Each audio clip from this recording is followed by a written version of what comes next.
पण राज ठाकरे साहेबांबद्दल म्हटलंय की माझा पूर्णतः निषेध आहे. काय वक्तव्य होतं काय सांगाल? त्यांनी आज जे वक्तव्य केलं आहे महाकुंभाला उद्देशून आणि गंगा मैयाला उद्देशून, त्या ठिकाणी मी प्रत्यक्ष साक्षीदार आहे. आपल्या परिसरातून मी तिथे शिबिर पण आपला खालसा होता, शिबिराचं आयोजन होतं आणि दररोज 1000 भाविक त्या ठिकाणी येत होते आपल्या शिबिरात. असे संपूर्ण या 45 दिवसांच्या मध्ये 65 कोटी सनातनी भाविक त्या ठिकाणी पोहोचतात. कोणत्याही व्यवस्थेशिवाय श्रद्धेने डोक्यावर सामान घेऊन तिथे पायी पोहोचत आहेत. 20-25 किलोमीटर एका बाजूने चालायला लागत आहे. ट्रेनमध्ये बसायला जागा नाही, तिथे वाहन पार्किंगला जागा नाही.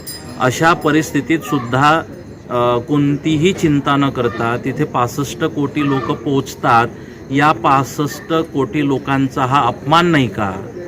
तुम्हाला निषेध व्यक्त करायचा आहे किंवा त्या ठिकाणी जे आहे ते बोलायचं आहे, ते वेगळ्या पद्धतीने बोलता येऊ शकतं. काही सूचना असतील तुमच्या त्या देऊ शकत होते, परंतु या पद्धतीने सन्माननीय राज ठाकरे साहेबांनी जे वक्तृत्व आजच्या भाषणात केलं आहे ते निषेधार्ह आहे आणि वास्तविकता लक्षात न घेता त्यांनी जे वक्तव्य केलं आहे त्याच्याबद्दल संतांच्या मध्ये नाराजी आहे. वक्तव्य काय होतं साधारण कळू शकेल? वक्तव्य होतं की त्यांनी तिथे महाकुंभात स्नानाची टिंगल केली की ज्या पद्धतीने तिथे सगळे स्नान करतायत आणि त्याचं आचमन केलं जातं.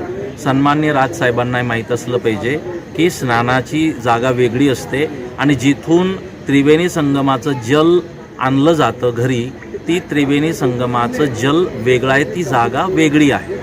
म्हणून तिथलं जल हे पवित्र मानलं जातं आणि त्या ठिकाणचं महात्म्य ज्याला माहिती आहे ना त्यांच्यासाठी ते गंगा जल आहे आणि ज्यांना माहीत नाही त्यांच्यासाठी ते फक्त पाणी आहे.